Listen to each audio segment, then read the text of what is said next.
రెండు జాతులు, ఒకటి తెలంగాణను ప్రేమించే జాతి, రెండోది రాష్ట్రానికి ద్రోహం చేసే జాతి. ఎవడిది ఏ జాతో తెలంగాణ ప్రజలకు బాగా తెలుసు. ఎవరు తెలంగాణ తెచ్చిండ్రో, ఎవరు తెలంగాణను ఇయాల వంచిస్తున్నాడో, ఎవడు తెలంగాణకు అన్యాయం చేస్తున్నాడో అందరికీ తెలుసు. నేను ఒక్క మాట దయచేసి మీరు ఆలోచించాలని చెప్పి నేను కోరుతా ఉన్నా. ఈయనకు బుద్ధి వస్తలేదు రేవంత్ రెడ్డికి. ఇవాళ రైతులు చచ్చిపోయినా మంచిర్యాల జిల్లాలో సోయి లేదు. రైతులు రోడ్లెక్కి ధర్నా చేసినా పంటలు కొనుమని బుద్ధి లేదు, ఆయనకు తెలివి రాదు. అట్లాగే ఇవాళ చివరికి సూర్యాపేట జిల్లాలో గిరిజన రైతులు రక్తం జల్లిండ్రు పోయి. రేవంత్ రెడ్డి చెప్తుండు కదా, పంట పొలాల మీద రక్తం జల్లుమంటుండు కదా, మేము రక్తం జల్లుతామని రక్తం జల్లితే కూడా ఈ ముఖ్యమంత్రి మనసు కరుగుతలేదు. అట్లాంటి పరిస్థితి ఇవాళ రాష్ట్రంలో ఉన్నది. 4 సార్లు రైతు బంధే కొట్టిండి, ఇప్పటికి 4 సార్లు. ఒక్కసారి దయచేసి నేను మీకు గుర్తు చేయదలుచుకున్నా. ఆ రోజు ఏం చెప్పిండు రాహుల్ గాంధీ అంటే, ఆయన వచ్చిండు వరంగల్కు, వచ్చి ఏం డైలాగులు కొట్టిండు, మా కాంగ్రెస్ గుద్దుండ్రి మంచిర్యాలోళ్ళు, మీకు ఇది చేస్తాం అది చేస్తాం అని రైతులకు ఏమేం కళ్ళబొల్లి కబుర్లు చెప్పిండో ఒక్కసారి మీరు చూడాలని చెప్పి కొడతా ఉన్నా. వీడియో ప్లే చేయాలని చెప్పి మనోళ్ళని కొడతా ఉన్నాం.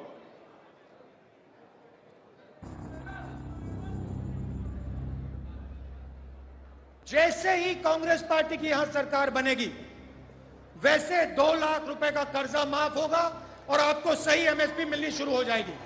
15,000 रुपए प्रति एकड़ डायरेक्ट बेनिफिट हम किसानों को देने जा रहे हैं।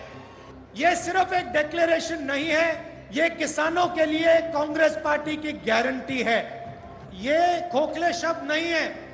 पैडी को हम 2,500 रुपए में खरीदेंगे।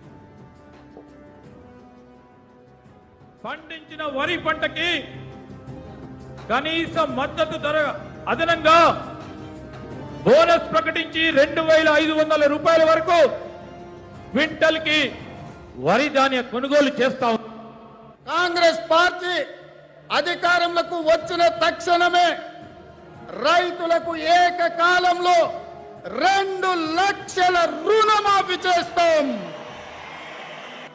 రెండవ డిక్లరేషన్ ఇందిరమ్మ రైతు భరోసా పథకం తెచ్చి భూమి కలిగిన రైతులకు, కౌలు రైతులకు ప్రతి ఎకరాకు ఏడాదికి 15,000 రూపాయల పెట్టుబడి సాయం అందిస్తాం. ఉపాధి హామీలో నమోదు చేసుకున్న భూమి లేని రైతు కూలీలకు ప్రతి ఏడాది 12,000 రూపాయల ఆర్థిక సహాయాన్ని అందిస్తాం. రైతులు పండించిన పంటలకు ఉదాహరణ వరి, పత్తి, మిర్చి, చెరుకు, పసుపు ఇలా అన్ని పంటలకు మెరుగైన గిట్టుబాటు ధర ఇచ్చి చివరి గింజ వరకు కాంగ్రెస్ పార్టీ కొనుగోలు చేస్తుంది. చెప్పినాయి రైతు డిక్లరేషన్ కాదు, రైతు డిక్లరేషన్ 1 కాదు 2 కాదు 34 హామీలు ఇచ్చిండ్రు. నేను అడుగుతా, మీరు చెప్పాలి దయచేసి. నేను అడుగుతా, మీరు చెప్పండి. రైతు బంధు 15,000 పెంచుతామన్నారు, ఇచ్చిండ్రా? ఇచ్చిరా లేదా? కొద్దిగా గట్టిగా చెప్పాలి. ఇచ్చిండ్రా లేదా? 2 లక్షల రుణం మాఫీ చేస్తా అన్నాడు, చేసిండా?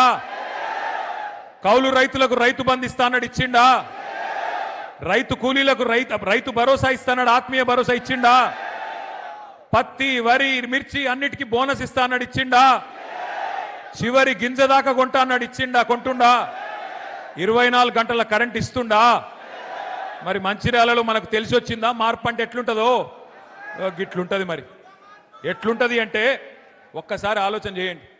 ఈ మధ్యలోనే ముఖ్యమంత్రి మన ఒక రైతులకే కాదు అన్ని వర్గాలకు హామీ ఇచ్చిండు. నేను పిల్లలకు 2 లక్షల ఉద్యోగాలు ఇస్తాను మొదటి సంవత్సరం అని రాహుల్ గాంధీ డైలాగులు కొడితే, నిన్నగాక మొన్న యువ సంగ్రామ సదస్సు అని హైదరాబాద్లో వాళ్ళు ఎక్కడనైతే మీటింగ్ పెట్టినరో మేము అక్కడనే పెట్టినాం. వరంగల్లో వాళ్ళు ఎక్కడైతే మీటింగ్ పెట్టినరో అక్కడనే పెట్టి రైతులను అడిగినాం. నిన్నగాక మొన్న పిల్లల్ని అడిగినాం 2 లక్షల ఉద్యోగాలు వచ్చినాయని. వాళ్ళైతే ఎట్లా మాట్లాడిరో మనం మీరు చూసే ఉంటారు. ఆడపిల్లలు ఎట్లా మాట్లాడిరో కూడా మీరు చూసే ఉంటారు. చూసినరా లేదా? ఎక్కడన్నా రేవంత్ రెడ్డి దొరికితే పొరపాటున పొట్టు కొట్టేటట్టున్నారు. గట్లాంటి పరిస్థితి ఉన్నది ఇలా రాష్ట్రంలో. అందుకే నేను అంటా ఉన్నా, 1 కాదు 2 కాదు, రాష్ట్రంలో అందరినీ ముంచిండు, అందరినీ మోసం చేసిండు, ముసలోళ్ళని మోసం చేసిండు. కేసీఆర్ ముసలమ్మకో ముసలయ్యకో 2000 పెన్షన్ ఇస్తుండు. అక్క నవంబర్లో తీసుకుంటే 2000, అక్క డిసెంబర్లో అయితే 4000 అన్నడా లేదా? నవంబర్లో 2000, డిసెంబర్లో 4000. ఆ ఇంటికాడ బిచ్చపోలు అడుక్కుంటారు చూడు, అక్కా అమ్మ అని అగా అట్లా అడుక్కున్నాడు. ఆడుకుంటే నిజమేనేమో అని నా మీ ఓట్లు వేసింది. 4000 అన్నాడు. అత్తకు 4000, కోడలకు 2500 అన్నాడు. ఇచ్చిండా? ఇప్పుడు అత్త కోడల పంచాయతీలు చాలైనాయి. 4000, 2500 గురించి అట్లాంటి పరిస్థితి. ఏదయా మరి నిరుద్యోగ భృతి పిల్లలకు చెప్తే 40 లక్షల మందికి 4000 ఇస్తా అంటే నెలకు ఏమైనా 4000 అంటే సడి లేదు, సప్పుడు లేదు. రైతులకు 15000 ఏమా ఇస్తానో ఎడవైంది అంటే మాట్లాడాడు. కౌలు రైతుల సంగతి ఏందే బాగా నరికితివి కదా అంటే మాట్లాడాడు. రైతు కూలీలు, పొలం లేనోళ్ళు వాళ్ళ సంగతి ఏంది, వాళ్ళకు కూడా చెప్తివి కదా నెలకు 1000 రూపాయలని, వాళ్ళ సంగతి ఏంటంటే కుయ్యి లేదు, కయ్యి లేదు. ఈ మధ్యన కొత్త రాగం నేర్చుకున్నాడు ఒకటి రేవంత్ రెడ్డి. ఏమంటుండే ఎరికేనా? ఎంత కండలు తిరిగిన పైల్వానైనా 3 నెలలనే పిల్లలు పుట్టిస్తాడే. 3 నెలల పిల్లలు పుట్టరు అనేది మనకు ముఖ్యమంత్రి గారు చెప్పారన్నట. సరే మాకు తెలియకపాయే, మాకు పెళ్ళిళ్ళు కాలేదు, మాకు పిల్లలు లేరు, మాకు తెలియదా? సరే రేవంత్ రెడ్డి నువ్వు చెప్పింది కరెక్టే అనుకుందాం. 3 నెలల పిల్లలు పుట్టరు కరెక్టే. మరి 32 నెలల పిల్లలు పుట్టకపోతే నిన్నేమని పిలవాలే? ఏమనాలి? నిన్ను శాతగానుడు అనాలనా? ఏమనాలి? నేనేమనలేదురా భయ్, మీరే అంటారు. నేను ఒక్కటే అంటున్నా, ఈ బట్టెవాజ్ ముఖ్యమంత్రి, ఈ దగాకోర్ కాంగ్రెస్ వీళ్ళను ఉరికిచ్చి కొడితే తప్ప మంచిర్యాలలో రేపు మనకు మళ్ళీ రైతు ప్రభుత్వం రాదు. గుర్తుపెట్టుకోండి, తెలంగాణలో మళ్ళీ రైతు ముఖంలో చిరునవ్వు చూడాలి అంటే, తెలంగాణలో మళ్ళీ రైతన్న కళ్ళల్లో ఆనందం చూడాలి అంటే, తెలంగాణలో ఏ రైతు చనిపోయినా, ఏ రైతు మరి కుటుంబానికి ఏమైనా ఒక పెద్దన్నలాగా కేసీఆర్ గారు మళ్ళీ తిరిగి వస్తే తప్ప ఈ రాష్ట్రంలో మళ్ళీ మంచి రోజులు రావు. అందుకే దయచేసి నేను చెప్పేది మీ అందరితో ఒకటే, 30 నెలలు గోసపడ్డాం, 31 నెలలు గోసపడ్డాం. ఇంకా మిగిలింది 29 నెలలు మాత్రమే. 29 నెలలు మాత్రమే. ఈ సినిమా అయిపోయింది. ఇంటర్వెల్ దాకా చూసేసినాం. ఇంటర్వెల్ వరకు తెలిసిపోయింది సినిమాలో ఏమీ లేదు, తిట్లు తప్ప, బూతులు తప్ప ఏమీ లేదు. వీళ్ళతో అయ్యేదేం లేదు. సెకండ్ హాఫ్లో కూడా ఇంటర్వెల్ అయిపోయినాక సెకండ్ హాఫ్ ఉంటుంది కదా, అందులో కూడా వీళ్ళతో ఏమి కాదు, ఊదు గాలది పీరి లేవది. ఎందుకంటే వీళ్ళతో ఏమి కాదు, వీళ్ళకి చేత కాదు. గివే తిట్లు, లేదంటే ఒక 4 కేసులు పెడతారు. మీ ఎమ్మెల్యే కేసులు పెట్టుడు తెలుసు, రేవంత్ రెడ్డి కూడా గదే తెలుసు. కేసులు పెట్టాలి, పోలీసులను అడ్డం పెట్టుకోవాలి. ఎన్ని రోజులు బతుకుతావు అట్లా? అందుకే నేను అంటున్నా, ఇన్ని రోజులు కష్టపడ్డా మా తమ్ముళ్లకు, చెల్లెళ్లకు నేను ఒక్కటే మాటిస్తున్నా, మంచిర్యాలలో మిమ్మల్ని ఎవడెవడైతే సతాయిస్తుండో పేర్లు రాసి పెట్టుకోండి, పేర్లు రాసి పెట్టుకోండి. ఎవరిని వదిలిపెట్టే సమస్యనే లేదు, ఏ ఒక్కరిని కూడా వదిలిపెట్టే సమస్య లేదు. నేను కేసీఆర్ గారి లాగా మంచోని కాదు, నేను అంత మంచోని అయితే కాదు.